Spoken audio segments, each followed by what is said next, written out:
Welcome to the All Things MSP Podcast. On this week's episode, Justin and I rant just a little bit more about the AI hype cycle, and then we have Andrew Hartman from Time Boss to talk about time management and overwhelm for MSPs. It's an exciting episode without the singing this time, and if you don't know what I'm talking about, check out the Christmas Eve and New Year's Eve episodes so that you're in the know.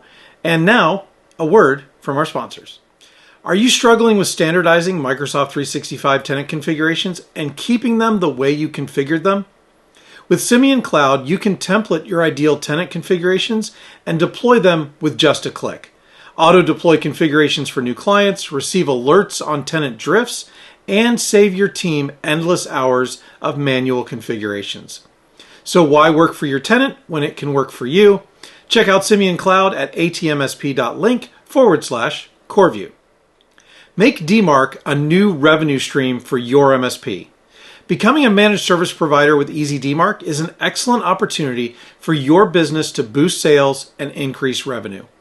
Your customers need DMARC, although they might not realize it yet. Your job is to let them know that their email infrastructure might be at risk of email spoofing and phishing attacks, and that you can offer them a simple solution: email authentication. Become the DMARC expert your clients need with Easy DMARC. Find out more at atmsp.link/Easy DMARC. What's up, everybody? Welcome to All Things MSP Podcast. I am your host, Justin Escar. With me always is my good friend, podcast producer extraordinaire, man with a plan, pirate, Mr. Eric Anthony. Happy holidays, buddy. How are you, sir?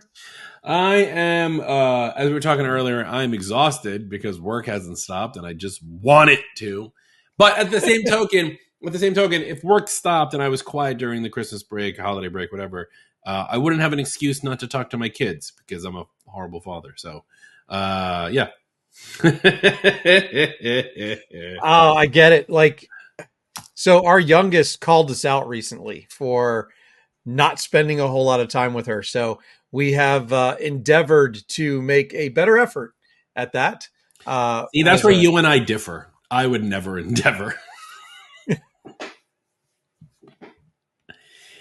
So I wanted to talk a little bit today before, beginning the episode. I had a client who came to me finally. I've had in the last month or so, I've only had maybe two clients, one before and this other one, come to me and ask me about AI using ChatGPT in their business. And I thought this is a really interesting thing because you and I have been talking about this for months, with us talking about, if you're not talking to your clients about it, you're losing out.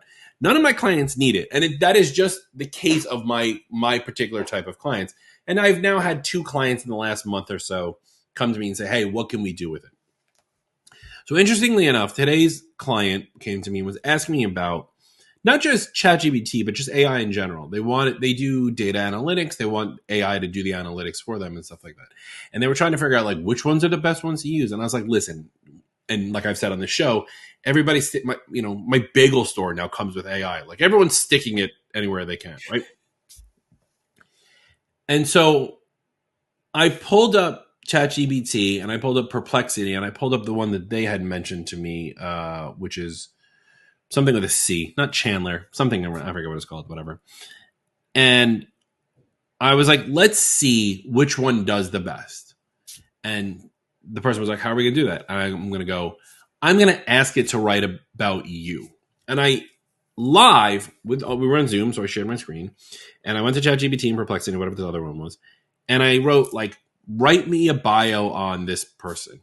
And the one that they picked out couldn't do it because it doesn't have internet access. Perplexity wrote a pretty significantly good one, but Perplexity actually just aggregates web searches. And then ChatGPT aggregated the web searches and then outputted its own solution, its own bio. And I was like, here's your answer.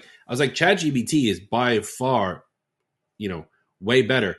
But I still wouldn't upload proprietary confidential data that my company holds that no other company holds into ChatGPT. Because even if you buy premium or business or whatever they're calling it, it does say it even says at the bottom, because I'm in my personal one, it says virtual consulting with workspace chats aren't used to train our models. Sure. but that doesn't mean that the data I'm uploading isn't going to be held somewhere. And also, someone's going to buy this and sell your data or sell your information. So like, I'm very weary about, and I said to them, I said, listen, if you want to white out, what do they call that when you have like a document from the government that has all those black lines on it? Like redacted. If you want to redact your data and then upload it and let it come up with models. And then I asked the best question, which was like, what data modeling have you been doing now? And they were like, we just sit around the table and talk about it. I was like, you don't need ChatGPT then. Yeah, you know what? It was interesting you brought this up because Tom Lawrence actually had a post on LinkedIn today, the day that we're recording this. And it was a great picture because we've talked about the hype around AI, right? Yeah.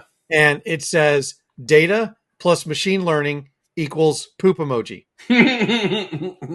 Data plus AI equals, and I don't know what exactly this emoji was, but I'm going to call it polished poop emoji. Okay, because that stars around it. Yeah. And then the third one was data plus generative AI equals a rainbow unicorn poop emoji. And then the last one is agentic AI, which is just basically all the little different poop emojis that they could find. Well, so, okay.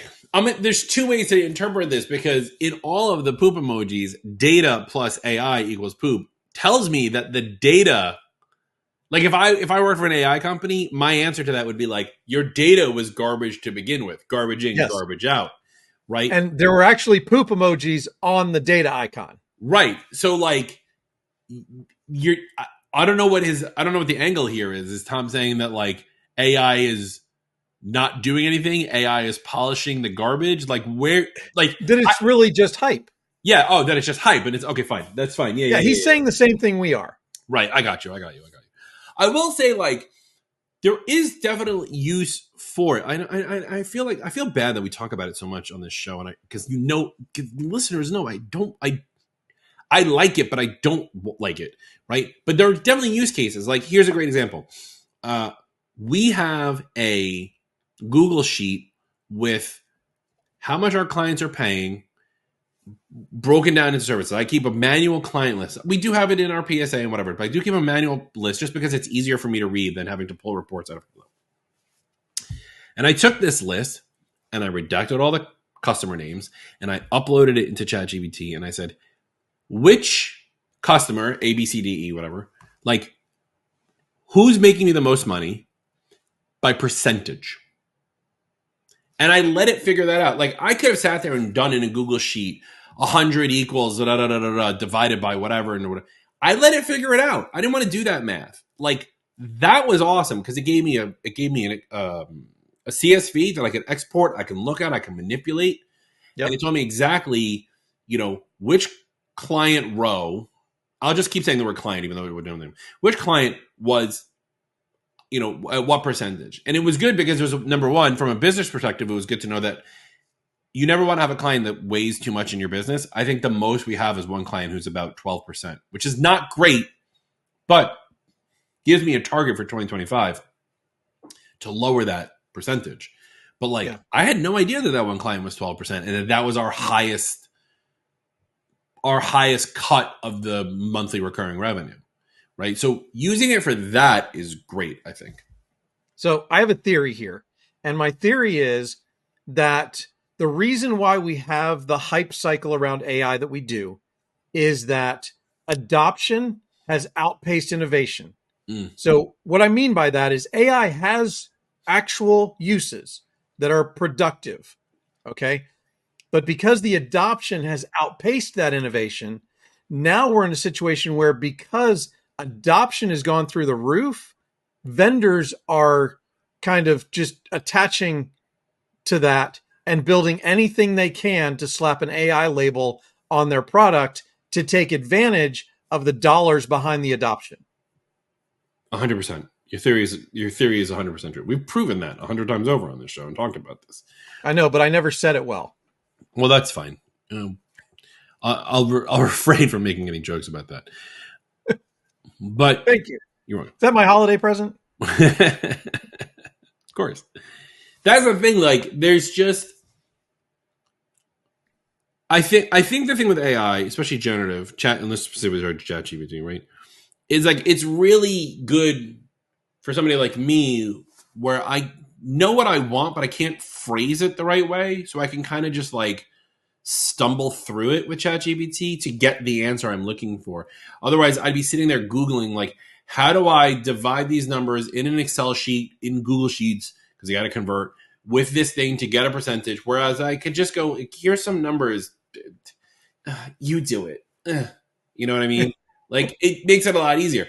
Yeah. And to your point, and we'll wrap on AI after this, is there was a white paper done by Apple that basically, and I'm paraphrasing, I'm a little bit, I know I'll be a little bit off, but basically we've reached that threshold of AI learning to where it will just give answers no matter what, just to keep the person happy. So like Apple did this test where like they gave it a bunch of information.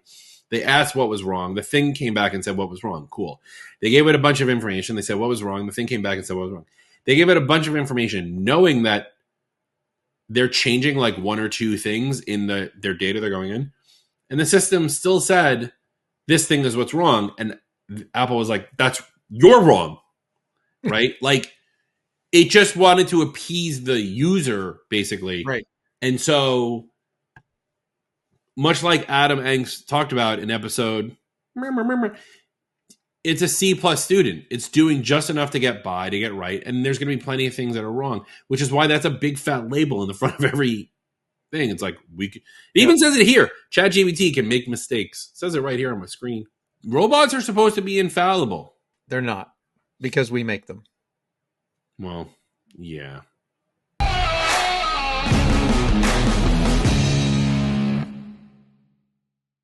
You know, it's the holidays, and I have a present for you, Eric. Is it a guest? It is a guest. I love it when we have a guest. Let's bring him up. Mr. Andrew Hartman, founder and CEO of Time Boss. I love the name of that company. Andrew, how are you, man? Doing well. Hey, Justin, hey, Eric. Thanks so much for having me. Yeah, thanks for being here. All right, Andrew, tell everybody real quick, 2-minute spiel. Who are you? What's Time Boss? And since you're a Time Boss, what watch are you wearing? We'll start with the watch. Wearing an Apple Watch, but I also have a timepiece right here next to me, which is very applicable. But yeah, my background: I've been a fractional and a full-time COO for early stage software companies and MSPs for the last 10 years. During that time, I was overwhelmed in my relationship with time, led to many burnouts. And when I hit rock bottom, I said, I have to figure out a way to get results without overwhelm. There's got to be a way for us to deliver results without constantly being overwhelmed. And in that process, built out a framework that has worked for my teams and then has now worked for hundreds of leaders that I've trained over the last couple of years. So I would love to chat more about that. No, that's awesome. All right. I'm going to ask you, because we talked about this the pre-show, and you already said overwhelmed 3 times. You can be overwhelmed. You can be underwhelmed. But can you ever just be whelmed? I think you can. I think you can. We should look it up. Maybe ask ChatGPT. Let's see. Well, no, we don't talk about AI in the show anymore. No. See, that's what happens when people sit in the waiting room or the green room while we're talking about stuff. Well, okay, so this sounds really interesting to me because, you know, as an MSP owner, I'm constantly fearful that my team is overwhelmed. And we have taken whatever steps I believe are the right ones to move stuff. But inevitably, we always end up back into that state of everybody that we all think we're overwhelmed. It's a mix of like a lack of time management. Obviously, there are days where, you know, everything is on fire, and then there are days that are not. How do we, you know, I know we're going to do like a 30,000 foot overview here, right? But like, sure. How do we stop that? How do we not feel overwhelmed? What are some of the systems that you've developed to like help companies like mine, because I'm sure every other MSP is in the same boat. Like, how can you stop that from happening? Yeah, absolutely. So there's a couple things to keep in mind. One is you just think about the origin of an MSP. Typically an MSP starts with one principal or multiple principals who are doing everything, right? They're wearing every single hat. And the primary hat of an MSP is the phone rang and I responded. So I am, the nature of the role is putting out fires. Now, as the organization scales, the challenging thing that happens is we build up these habits around, I'm always going to put out the hottest fire because the hottest fire is the greatest risk to me. So those become our habits. Those literally become the rules of engagement that run an MSP. Now, certainly in the early stage, that's just how it is. You know, if you only have so many employees, you're going to have to operate that way. Someone's going to have to be putting out fires all the time. But as you scale, often what happens is you are promoting early employees who are operating that way, but now they're in roles where they need to think differently. They actually need to totally switch gears where they must think more strategically. They must think more about problem solving. Certainly there's going to be fires, but they must have habits that help them prioritize the most important things. Now, what you shared, Justin, I appreciate the question. When it comes to our relationship with time, it tends to be death by 1,000 cuts. And it's for two reasons. One, because every time we say yes to a thing that comes to our plate, we feel the weight of either the result it's going to drive, or we feel the weight of the relationship it's attached to. And that relationship might be a client that we care about. It might be you both as the principal. Someone that works for you is like, well, Justin asked me to do it. I feel like I need to do it. And so we end up overwhelmed again because we never are actually really clear about our capacity. So we keep adding things back into the system, again, for the results that we think we need to drive or relationships that we're trying to appease. Not in a bad way. Like, people might respect you or they really care about their clients. They want to say yes. They don't want to say no. But again, if we don't contend with what our actual capacity is, by definition, even if we cut a bunch of stuff, if we don't have habits that protect us from going over capacity again, we're just going to go over capacity again. Right. Because I kind of want to fall onto that adage where it's like, if you have 2 weeks to do a project, it'll take you 2 weeks. But if you have a month to do a project, it's going to take you a month, right? Like we tend to fill our time slot with work. Like, does this fall into the category of people? Like, I'm a person who says I love to work. I don't know if you were listening during our cold open. My excuse for not hanging out with my kids during the Christmas break is that I have to work, right? I do love to work, but like, is me saying I love to work like a psychological component of being overwhelmed? Like, are those two things correlated, or am I just a psychopath? I mean, I don't want to. We just met, Justin. I don't want to call it a psychopath, but no. So this is the thing. So there was this fascinating study in the 1900s called the Yerkes-Dodson study. And it compared the relationship between performance and stress. And this will make sense to you. As stress increases, performance increases, right? Because we care. Think of, you could trade out the word stress with active caring. Like, we all showed up on time to this podcast because we care. And a little bit of stress might have driven. We didn't want to miss. Now, at some point, you go over the hump and you experience too much stress, and your performance actually declines as a function of the stress and overwhelm you're feeling. But the thing I would say to you, Justin, so to your question, that study was fully detached from hours. So total hours worked had nothing to do with someone's experience of time. It comes down. So it's not just how you work or what you're actually doing. It's the story that you tell yourself about that work. So for you, if you love to work, I mean, again, you've got to make it work with the stakeholders in your life. Your spouse or significant other may have thoughts about how much time you're spending with your kids. I don't know. I'm not going to pass judgment. But if it works in your world, you're not going to experience overwhelm. If you feel like you are living consistent with your values and with your goals, you're not going to experience overwhelm. In fact, you're going to feel like a hero. You're going to feel like you're crushing it.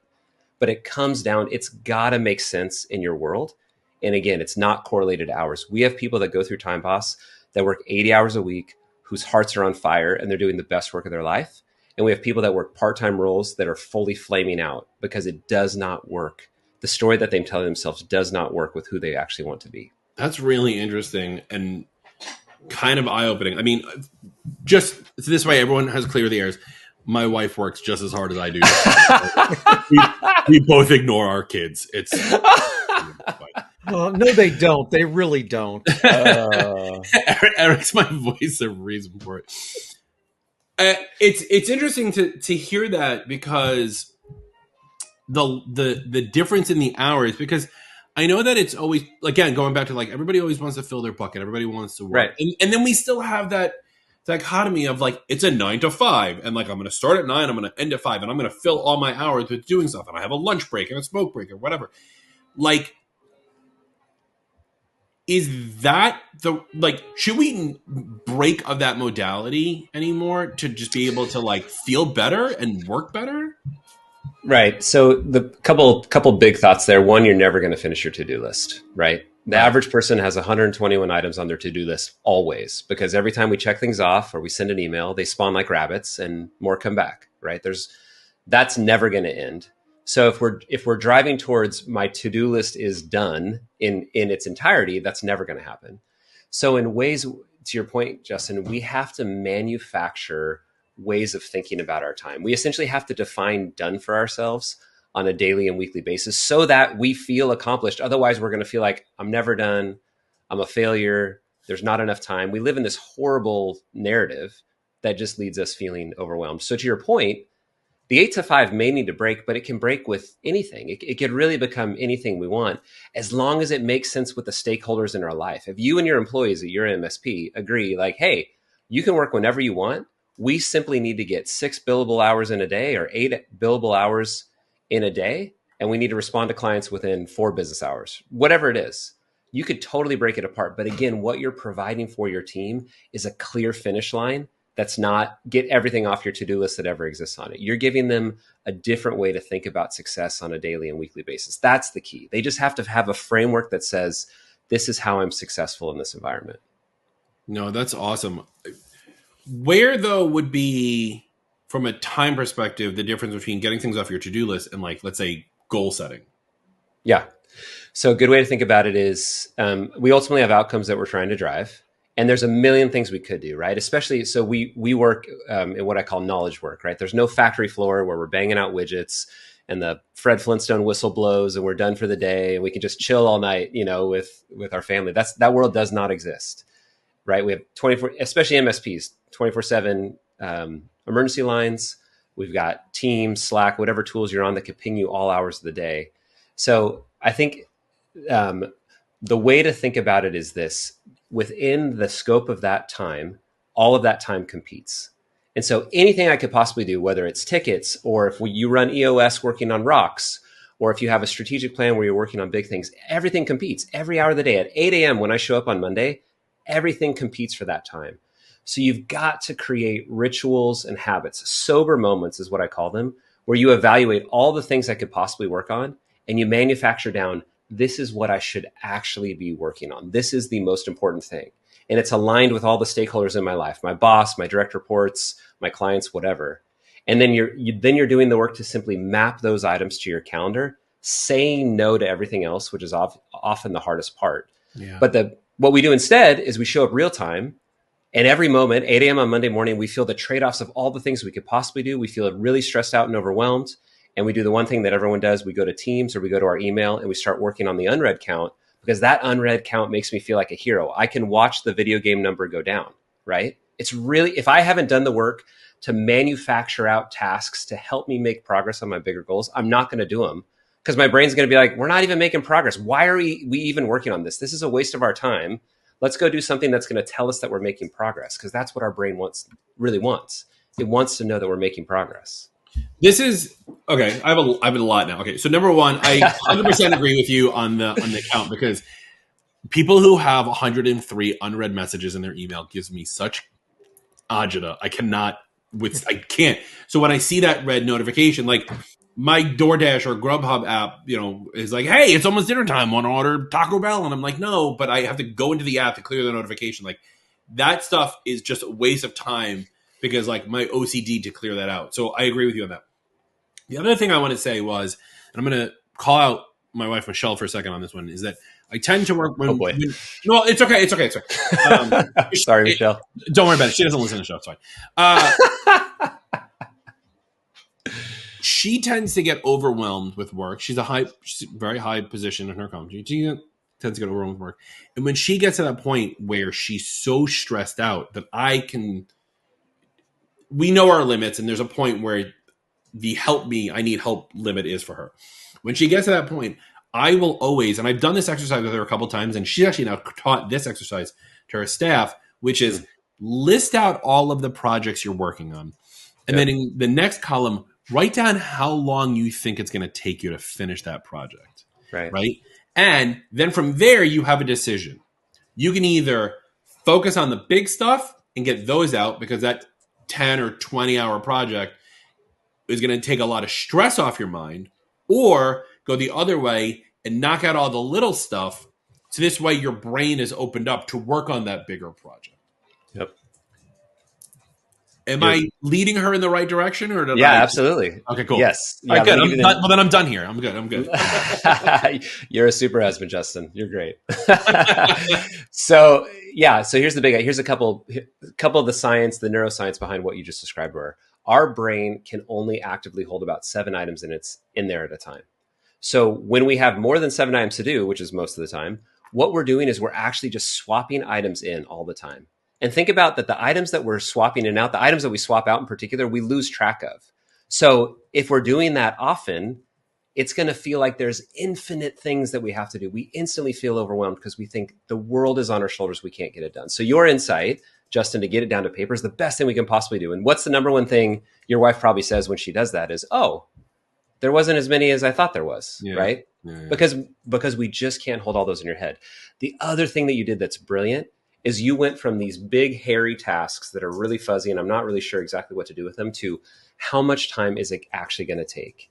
And often the next best thing you can do is even break it down. I recommend, especially for big things, breaking them down to 1 to 4 hour tasks, because those think about them like mile markers in a marathon. If you took off running a marathon and there were no mile markers, about an hour in, you'd be like, forget this. Like, what am I doing? Like, I don't know if I'm close. I give myself 45 seconds. I don't know. Yeah, totally.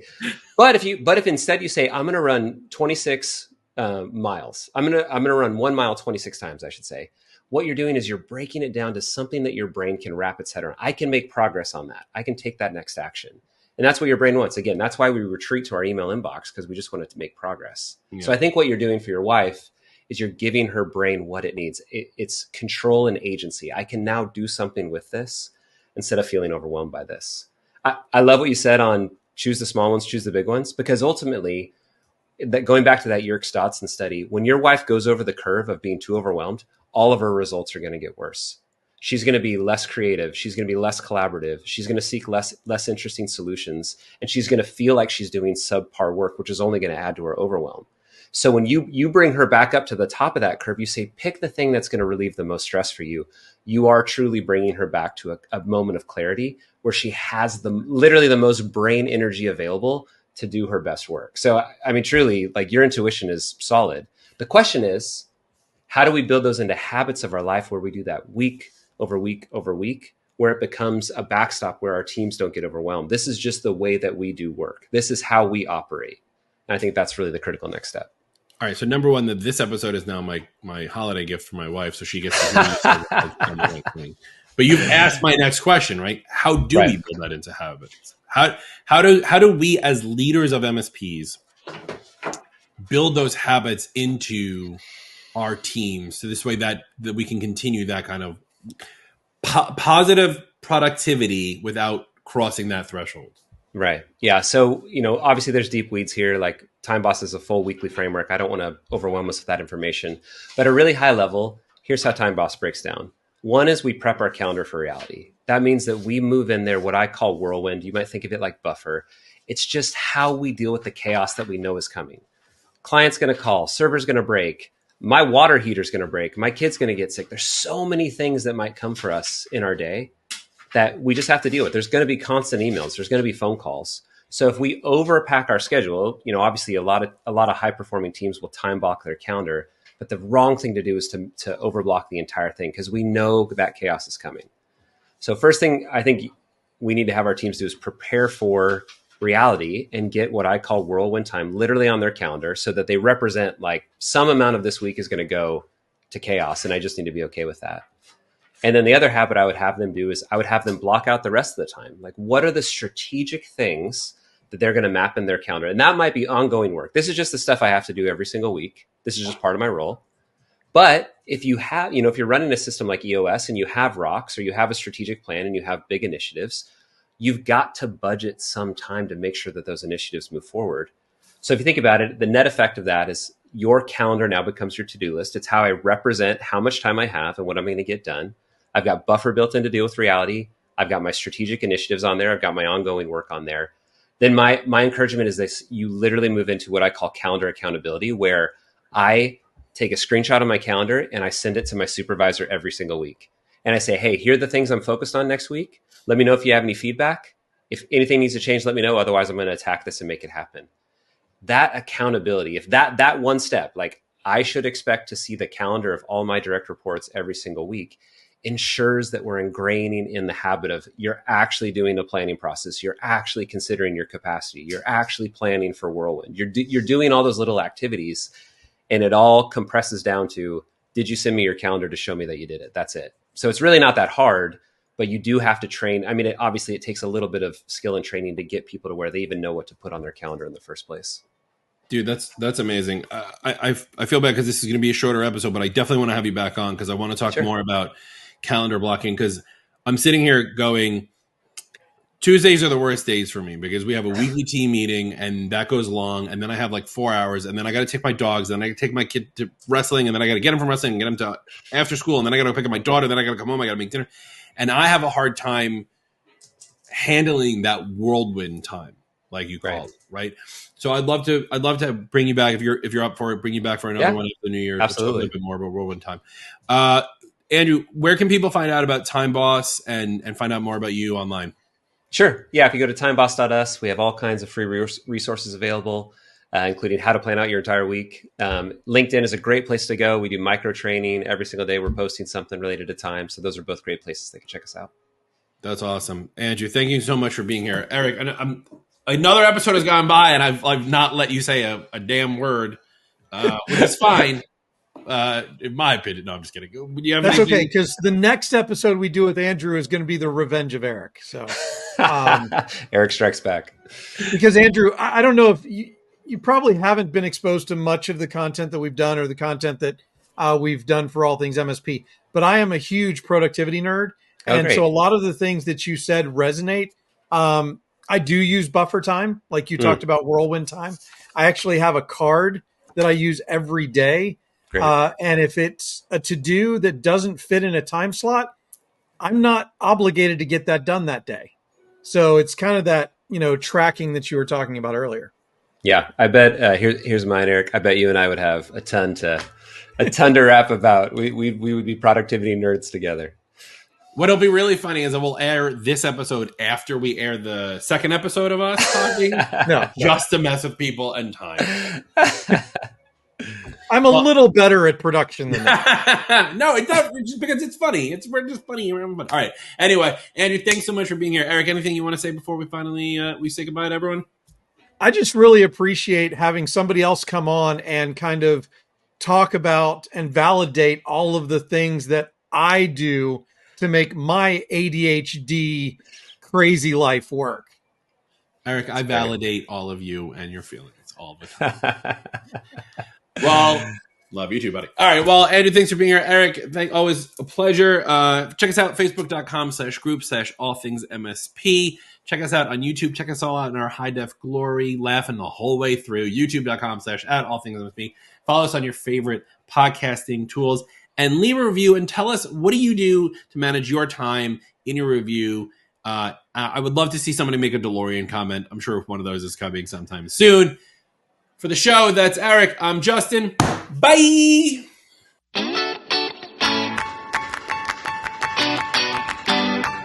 Thank you for listening or watching the All Things MSP podcast. If you liked this episode, go ahead and give us a thumbs up. Hit that like button and consider subscribing to catch all our weekly episodes. A special thanks to this week's guest, Andrew Hartman from Time Boss. And from your host extraordinaire, Justin Escar, and myself, Eric Anthony, your humble producer and All Things MSP founder, thank you very much for spending your time with us. If you are not aware, All Things MSP started as a Facebook group and now supports over 6,000 members. We also have a LinkedIn page for those of you who don't do Facebook, and make sure to check out our YouTube channel for even more content. A special thank you to our elite sponsor, CoreView, helping you manage your Microsoft 365 tenants instead of them managing you. Thank you to our premier sponsors, EasyDmark, Helped, Gozinta, MoveBot, and SuperOps. And thank you to the rest of our sponsors. Without sponsors, we could not do what we do for the MSP community. Please consider checking them out. The All Things MSP podcast is a BizPow LLC production. The views and opinions of the hosts and guests are their own and do not reflect the thoughts and opinions of any employer, vendor, sponsor, or random taxi driver in the Metro DC area. Be sure to join us next week for another exciting episode.